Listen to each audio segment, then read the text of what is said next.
Okay, we're going to talk about dielectric voidance and dielectric countervoidance, or what is incorrectly called attraction and repulsion. And now, long before ever discovering the ferrocell patterns, I had predicted with 100% accuracy, with using conventional moire patterns like this. We have a clockwise moire and we have a counterclockwise moire here. This would be repulsion pattern. I'm just moving them across each other like this. You see how I get polarization? This is what you're referring to as repulsion. What it is, however, is dielectric countervoidance. It is the creation of polarity where polarity does not want to exist due to field pressure mediation, pressure gradient equalization.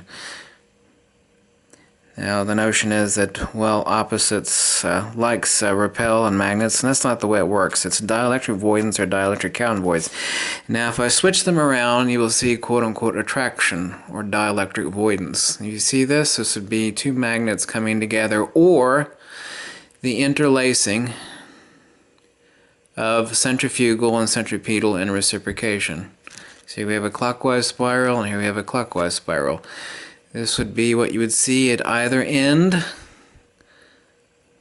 of a magnet where centripetal and centrifugal, divergent and convergent interlace to re-enter for reintegration into the dielectricity of the inertial plane where it is forced. Not where it is located at, but where it is forced. Now let's see if that pattern actually exists in nature as I accurately predicted it before ever running across the ferrocell.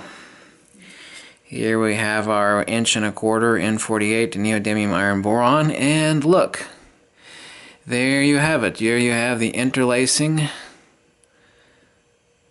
centrifugal and centripetal, divergent and convergent. Like I said, the only reason there's a missing arm here and over here is because I'm missing an LED that wouldn't space correctly on the lens. And let's roll over to our dielectric inertial plane. This is the part that people have a really hard time understanding. Now, something that Nikola Tesla said, Faraday said, James Clerk Maxwell said, Oliver Heaviside said, and Charles Proteus Steinmetz all said, is that magnetism is the dielectric field. It is dielectricity in radiation. Dielectricity is charging, it is centripetal, it is counterspatial. The magnetism that you see here and over here, of course, are the radiation of dielectricity. That is what they are necessitated to be, definitionally. Here we have our hyperbola of magnetism. And people think, well, you know, they think a magnet is a magnet. I mean, what do they think is driving a magnet? Magnetism is definitionally radiation. All the great experts of electromagnetic theory, Faraday, Tesla, Heaviside, Steinmetz, Maxwell said the same thing. That is the nature of the universe. Charge, discharge, centripetal, centrifugal, convergent, divergent. So what's driving magnetism? Well, they say, well, magnets are polarized, and what you have is, you know, you kind of got one field over here, and you have another field over there. You know, you see we got a North Pole here and a South Pole there, and this is kind of like, you know, the midpoint where they kind of meet. And if you actually stick a needle along the dielectric inertial plane of any magnet, you'll notice there's zero magnetism there. And if you cut it in half, you'll have the exact same thing again. Well, what's driving a magnet? If magnetism is, as all the experts in electromagnetic theory, which nobody reads anymore, by the way, have stated, and is logically the case, that magnetism is radiation, is the discharge. We all know that electricity terminates into magnetism. Actually, it terminates as magnetism. Since electricity is the combination of dielectricity and magnetism in electrification systems, what happens is that electricity loses in discharge its dielectric component. It doesn't terminate into magnetism, it terminates as magnetism. A big difference. So since we know that radiation, i.e. magnetism, which equals polarization, by the way, anything that is spatial equals polarized equals radiation. Those three terms are synonymous. If you don't understand that, you will understand nothing about how a magnet works.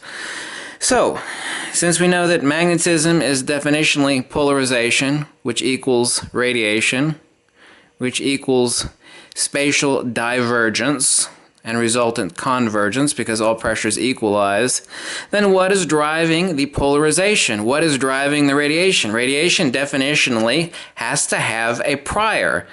Therefore, radiation magnetism is a posterior to a charging principle.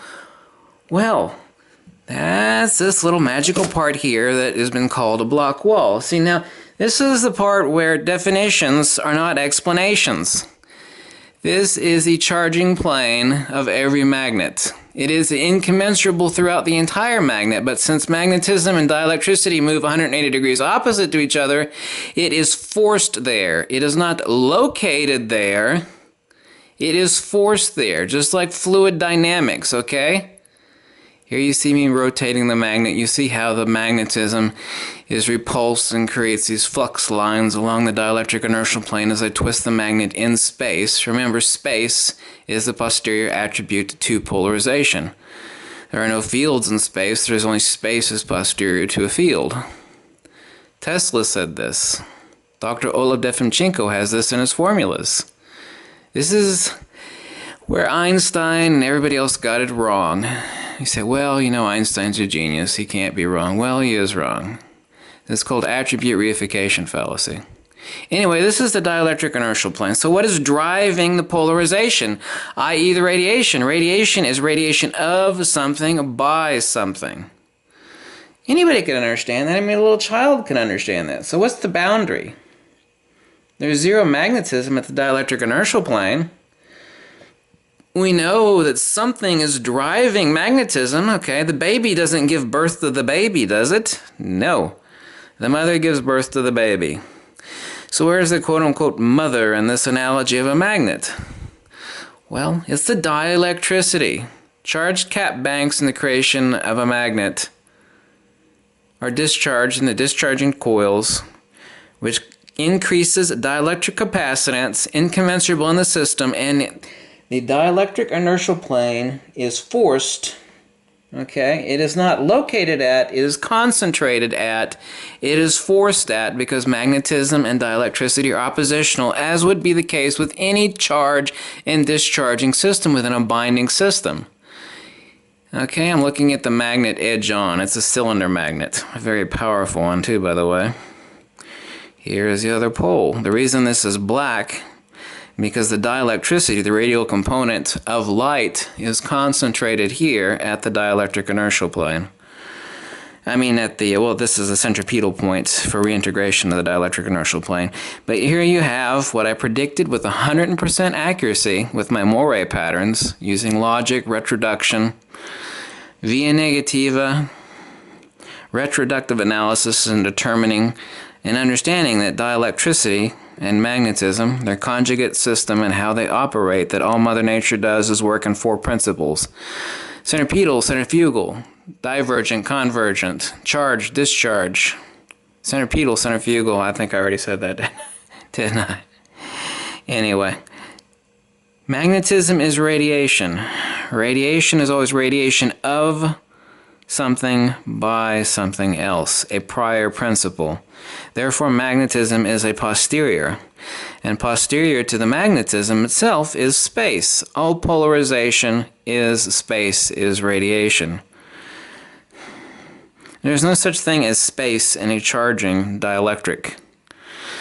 That is why the smaller the binding system, the higher the dielectric capacitance. Like if you lose power on your power lines out in the street, if you're actually to go out in the street after like a lightning strike and the power comes back on, if you're able to look really closely, you'll see your AC power lines spread apart as the power ramps back up to the lines. And the reason it spreads apart is the magnetism spreading apart the AC lines. Now if you look at it this way, and if you look at a diagram of alternating current lines looking end on, say this is one line looking end on, and this is the other line, you'll see it looks just like this, except magnetism will be here and the dielectricity will be here. This is really rather simple. Actually, it's simplex, but not necessarily simple. But I want you to understand that magnetism is radiation.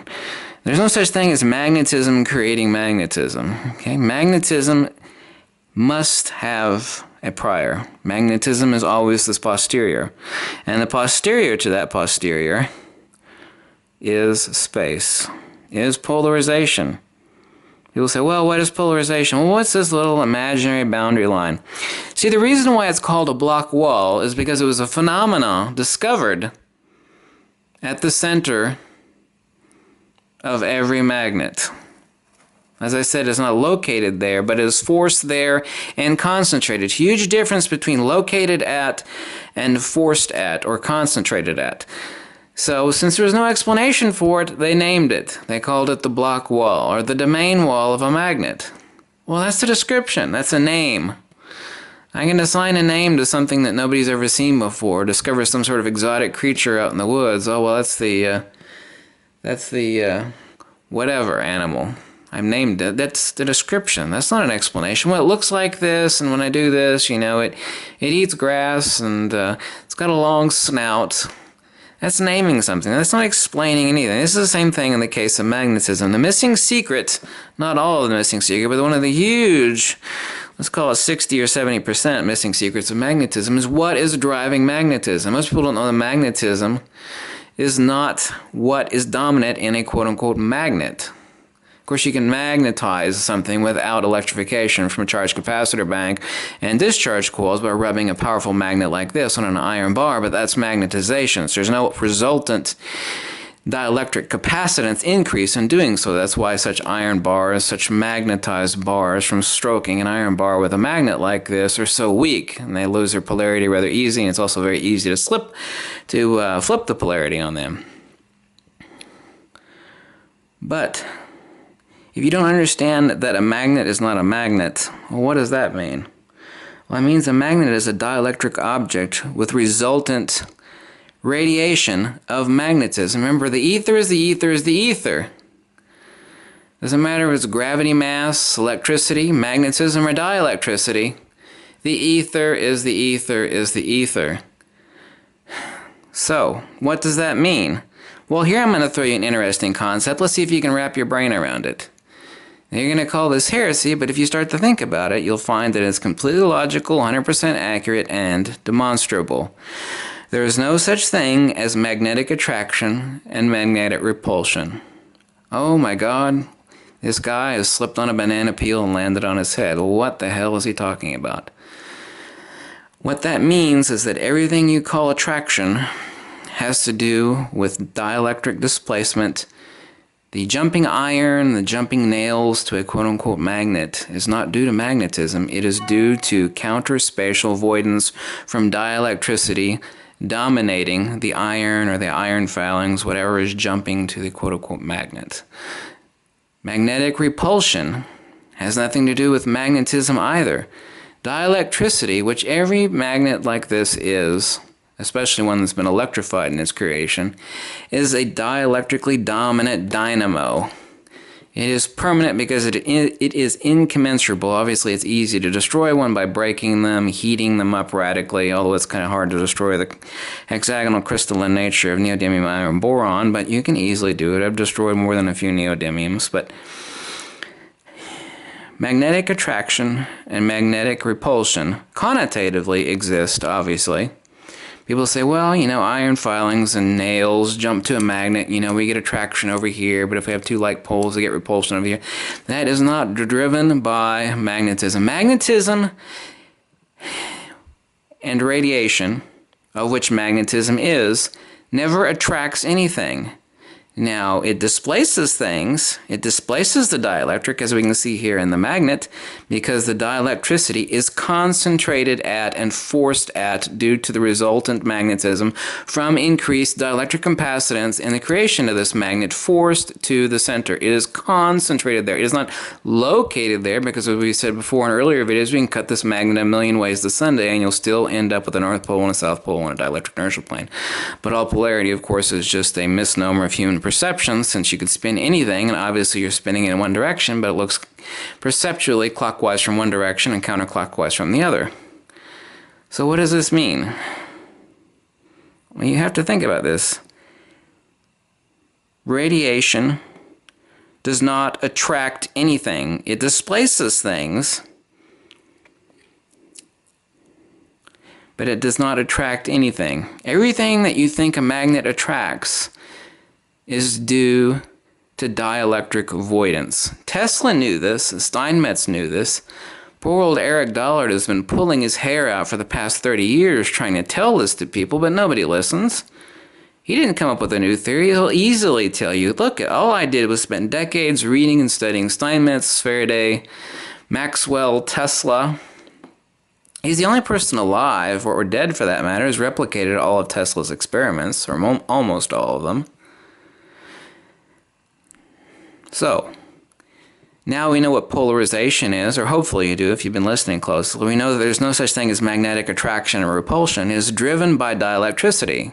Radiation does not attract anything in any form, magnetism or otherwise.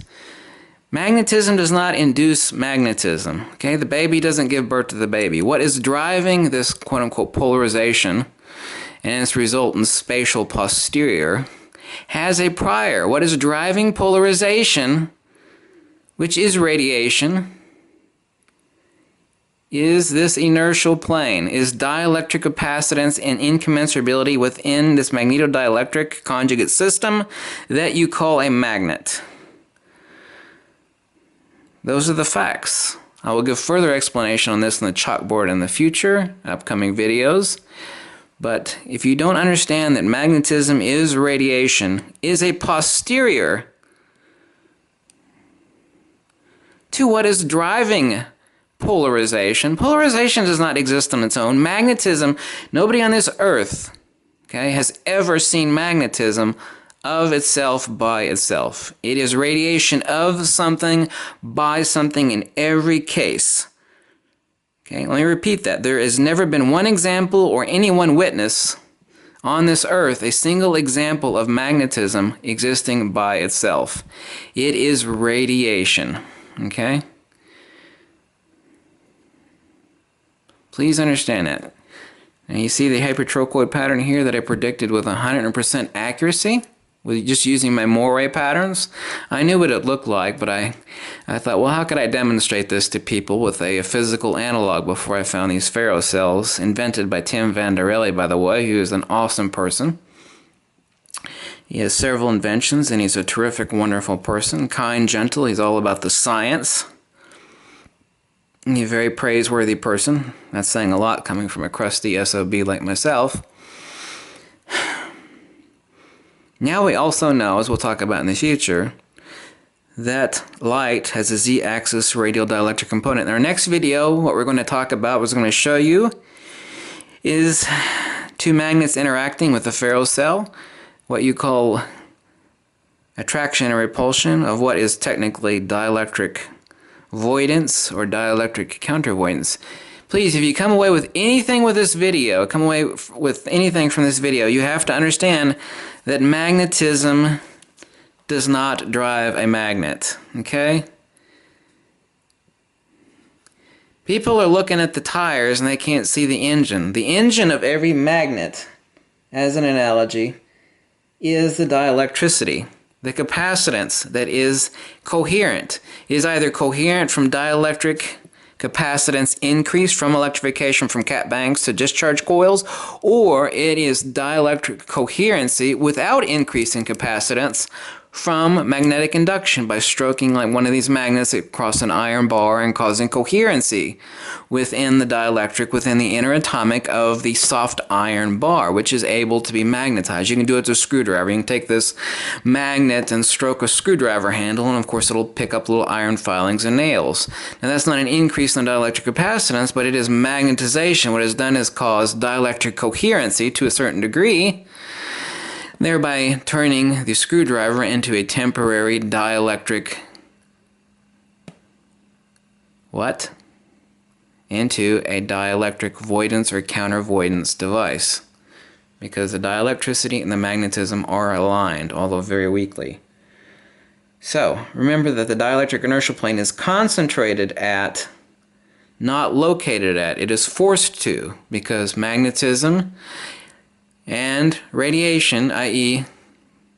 magnetism, and dielectricity, move 180 degrees opposite each other, but in a binding system they form this double hyperbola and inertial plane configuration. There is zero magnetism at the dielectric inertial plane. If you don't believe me, take a fine needle and stick it in the middle of any magnet. You will see that there is no magnetization there. None. What is driving polarization? Well, define polarization. Please spend 5 minutes mulling it over in your brain. Well, what does polarization mean? Polarization means space. Polarization means radiation. What is polarizing what? Magnetism doesn't drive magnetism. It is this incommensurable dielectricity with increased capacitance, which has caused a disequilibrium within the inner atomic of the entire neodymium iron boron hexagonal lattice of this physical object, which causes macromagnetic preponderances resultant to and proportional to the dielectric capacitance increase within the inner atomic of this neodymium iron boron. Any increase in charge, you're going to have a resultant increased discharge or radiation, and acting coherently, since like little gyroscopes all lined up, now don't take that analogy too far, they are all coherent. Now, modern physics calls these domains or regions which are lined up, but that's not exactly the case. What is lined up is the fact that dielectric capacitance has become coherent through amplification, and what that does is this causes gyromagnetic precession with resultant centrifugal, divergent reciprocation, and centripetal reintegration or convergence. Now, the gyromagnetic precession is known by MRI science called the low Moore frequency. What happens is that the dielectricity at the inner atomic of every atom causes precessional wobble within the nucleus. Because protons are magnetically dominant, what it does is it causes precession. It causes interatomic gimbling at the nucleus. Now, if you understand gimbling, if you've seen gyroscopic precession, how precession on a gyroscope will actually wobble like this. That is the centrifugal and centripetal precession caused from the dielectricity resultant in the incommensurable system of the magnetodielectric object, which is the quote-unquote magnet. This precession leaves centrifugally. That's why the max velocity on any magnet is at the physical edge, outer edge of each side of the magnet. That is where dielectricity ends, because that's where the physical magnet ends. But remember, let me state once again before ending this video, there's no such thing as magnetic attraction or repulsion. It is a dielectric voidance and countervoidance. Okay? Magnetism is radiation. Magnetism is polarization. Magnetism creates, posterior to itself, space. What makes mass and atoms massive, and I don't mean their atomic weight, but what gives them a volume is magnetism, not dielectricity. Dielectricity is centripetal and counterspatial by its very definition. That is why gravity/mass is accumulatively spatial, but its field is counterspatial, is centripetal. That's because all particles, and I'm not referring to electrons, which don't exist, which Tesla said and Steinmetz said, and Oliver Heaviside called it a psychosis, referring to protons and neutrons, are created in galactic formations and stellar formations from massive amounts of power where dielectricity terminates into the creation of mass. And, as stated once again before ending this video, electricity does not terminate into magnetism. Electricity terminates as magnetism. Electricity has two components, a dielectric and a magnetic component. Electricity is a man-made creation, okay? Dielectricity is Mother Nature's quote-unquote electricity. So electricity doesn't terminate into magnetism, electricity terminates as magnetism as it loses its dielectric component, as is necessitated by energy conservation, that all charge must terminate into discharge. What you're seeing here and here is discharge, is radiation, is the creation of space from the dielectricity. Thanks for watching. We'll have upcoming videos. And send me any emails or questions about any questions you might have. Thanks for watching.